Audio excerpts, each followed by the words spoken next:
ओम नमो भगवते त्रिविक्रमाय नमः। जय श्री राधे कृष्ण। दोस्तों, स्वागत है आप सभी का हमारे यूट्यूब चैनल पावरफुल हिंदू धर्म में। आज हम आप सभी को ज्येष्ठ महात्मा में कथा अध्याय 23 और 24 का श्रवण कराएंगे।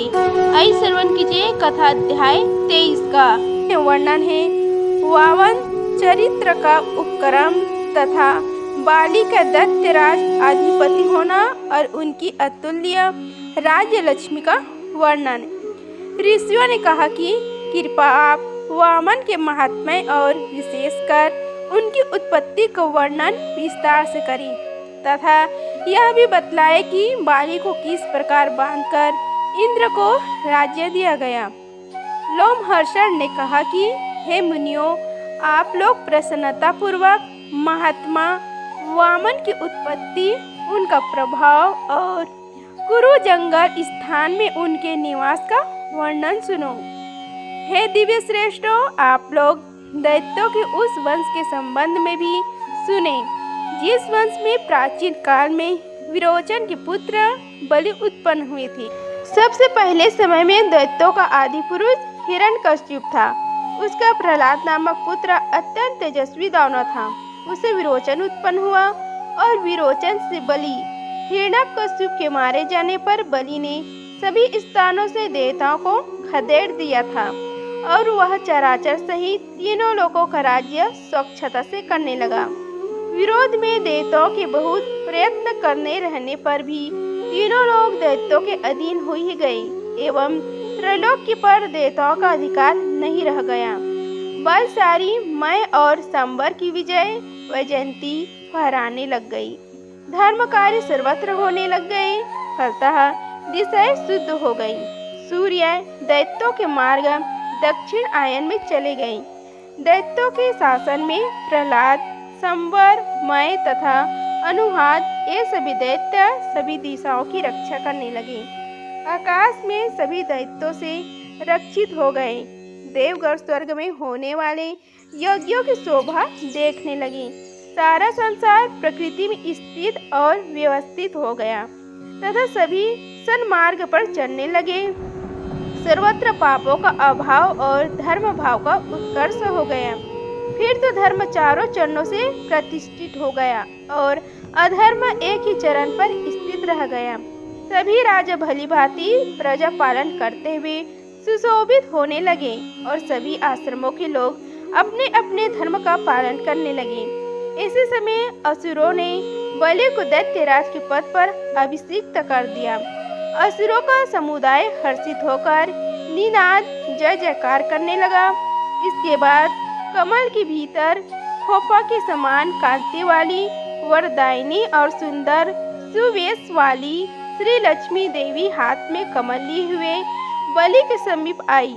लक्ष्मी ने कहा कि हे बलवानों में श्रेष्ठ महातेजस्वी दैत्यराज बलि, देवराज के पराजय हो जाने पर मैं तुम पर प्रसन्न हूँ। तुम्हारा मंगल हो, क्योंकि तुमने संग्राम में पराक्रम दिखाकर देवों के राज्यों को जीत लिया है। इसलिए तुम्हारे श्रेष्ठ बल को देखकर मैं स्वयं आई हूँ। हे दानव, असुरों की स्वामी हिरण्यकश्यप के कुल में उत्पन्न हुआ तुम्हारा यह कर्म ऐसा है, इसमें कोई आश्चर्य की बात नहीं है। हे राजन, आप दैत्य श्रेष्ठ अपने प्रति पितामह हिरण्यकश्यप भी विशिष्ट प्रभावशाली हैं, क्योंकि आप पूरे तीनों लोकों में समृद्ध इस राज्य का भोग कर रहे हैं। दैत्यराज बलि से ऐसा कहने के बाद सर्वदेव स्वरूपनी एवं मनोहर रूप वाली सबकी सेव्य एवं सबको वर देने वाली श्री लक्ष्मी देवी राजा बलि में प्रविष्ट हो गई। तब सभी श्रेष्ठ देवियां रीम, कृति, धूति, प्रभा, धृति, क्षमा, भूति, श्रीद्धि, दिव्या, महामती, श्रुति, स्मृति, ईड़ा, प्रीति, शांति, पुष्टि, क्रिया और नृत्य गीत में निपुण दिव्य असराय भी प्रसन्न होकर दैत्येंद्र बलि का सेवन करने लगी। इस प्रकार ब्रह्मवादी बलि ने चार अचर वाले स्त्रीलोकों का अतुल्य ऐश्वर्य प्राप्त कर लिया।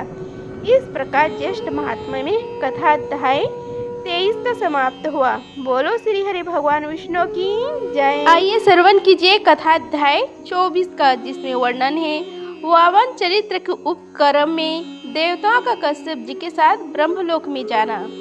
ऋषियों ने कहा कि आप हमें यह बतलाइए कि देवताओं ने कौन सा कर्म किए जिससे प्रभावित होकर वे दैत्य से पराजित हुए, तथा देवादिदेव भगवान विष्णु कैसे वामन बौना बने। लोमहर्षण ने कहा कि इंद्रदेव ने जब तीनों लोगों को बलि के अधिकार में देखा, तब वे मेरु पर्वत पर स्थित रहने वाली अपने कल्याणमयी माता के घर गई। माता के समीप जाकर उन्होंने उनसे माता से यह बात कही, जिससे देवगण युद्ध में दानव बलि से पराजित हुए। माता अदिति ने कहा कि हे पुत्र, यदि ऐसी बात है तो तुम लोग संपूर्ण मरुदगणों के साथ मिलकर भी संग्राम में विरोचन के पुत्र बलि को नहीं मार सकते।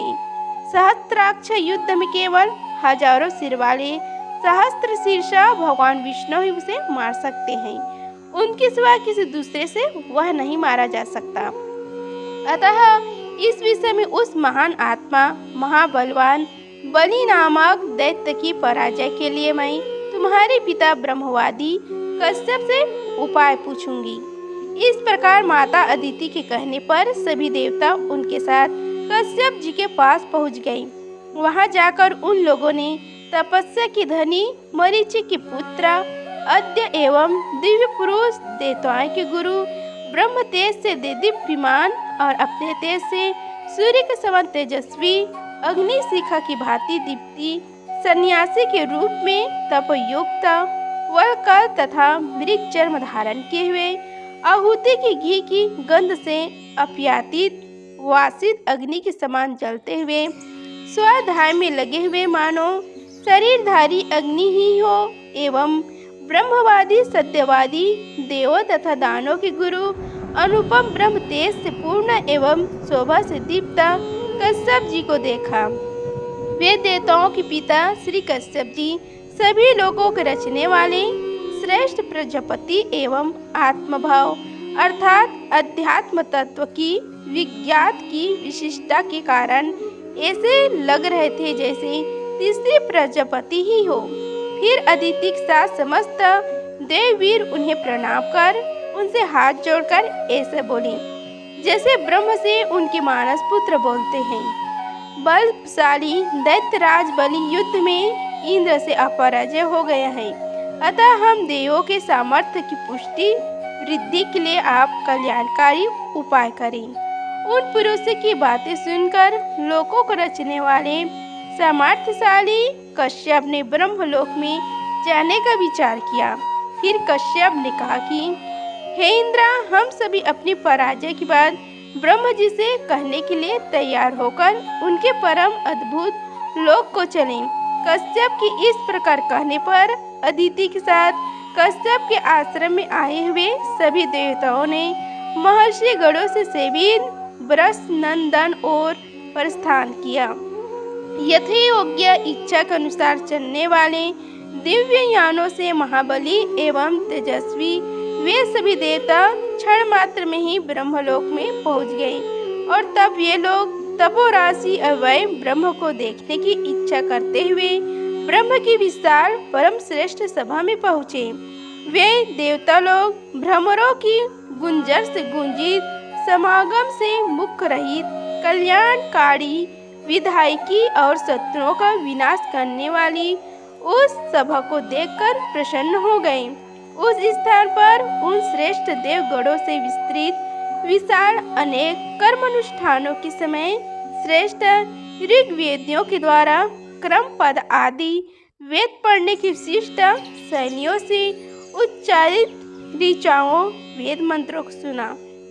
वह सभा यज्ञ विद्या की ज्ञाता एवं पद क्रम प्रभुति वेद पाठ के ज्ञान वाले परम ऋषियों के उच्चारण की ध्वनि से प्रतिध्वनित हो रही थी। देवों ने वहां यज्ञ के संस्थापकों के ज्ञाताओं के शिक्षावादियों और वेद मंत्रों के अर्थ जानने वाले समस्त विद्याओं में पारंगत द्विजों एवं श्रेष्ठ लोक यतियों के चौरवाक के मत अनुयायियों द्वारा उच्चारित स्वरों को भी सुना। कश्यप के पुत्रों ने वहां सर्वत्र नियम पूर्वक तीर्थ व्रत को धारण करने वाले, जप होम करने वाले लगे हुए श्रेष्ठ विप्रों को देखा। उसी सभा में लोक पितामह ब्रह्म विराजमान थे। उस सभा में वेदमयी विद्या से संपन्न सुरों एवं असुरों के गुरु श्रीमान ब्रह्म जी भी उपस्थित थे।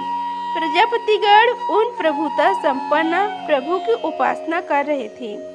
हे दुष्टमो दक्ष, रचेता, पुलह, मरीचि, भृंगु, अत्रि, वशिष्ठ, गौतम और नारद एवं सभी विद्याएं, आकाश, वायु, तेज, जल, पृथ्वी, शब्द, स्पर्श, रूप, रस और गंध एवं प्रकृति, विकार, अन्याय, महत्, कारण, अंगों एवं उप अंगों के साथ चारों वेद और लोकपति नीति, यज्ञ, संकल्प, प्राण, ये तथा अन्य देव, ऋषि, भूत, तत्व आदि ब्रह्म की उपासना कर रहे थे। हे द्विश्रेष्ठों, अर्थ, धर्म, काम, क्रोध, हर्ष, शुक्र, बृहस्पति, सवर्त, बुध, शनैश्वर और राहु आदि सभी ग्रह भी वहाँ यथा स्थान बैठे थे। मरुदगण, विश्वकर्मा, वसु, सूर्य, चंद्रमा, दिन, रात्रि, पक्ष, मास तथा 6 ऋतुएं भी वहाँ उपस्थित थी। धर्म कर्मों में श्रेष्ठ कश्यप ने अपने पुत्र देवताओं के साथ ब्रह्म की उस सर्व मनोरथमयी, सर्व तेजोमयी, दिव्य एवं ब्रह्म ऋषि गणों से सेवित तथा ब्रह्म विचारमयी सरस्वती एवं लक्ष्मी से सेवित अचिंत्य तथा खिन्नता से रहित सभा में प्रवेश किया। तब उनके साथ में गए सभी देवता ने श्रेष्ठ आसन पर विराजमान ब्रह्म जी को देखा और उन्हें ब्रह्म ऋषियों के साथ सर झुकाकर सिर से प्रणाम किया। नियम का पालन करने वाले वे सभी परमात्मा के चरणों में प्रणाम करके संपूर्ण पापों से मुक्त होकर निर्मल एवं शांत हो गए। फिर महान तेजस्वी देवेश्वर ब्रह्म के कश्यप के साथ आए हुए उन सभी देवताओं को देखकर कहा। इस प्रकार ज्येष्ठ महात्म्य में कथा अध्याय 24 का समाप्त हुआ। बोलो श्री हरि भगवान विष्णु की जय। अगर आप सभी को यह वीडियो अच्छी लगी होगी तो वीडियो को लाइक कीजिए, चैनल को सब्सक्राइब कीजिए और कमेंट बॉक्स में जय श्री हरि लिखिए। धन्यवाद। मिलते हैं अगले वीडियो में, तब तक के लिए जय श्री राधे कृष्ण।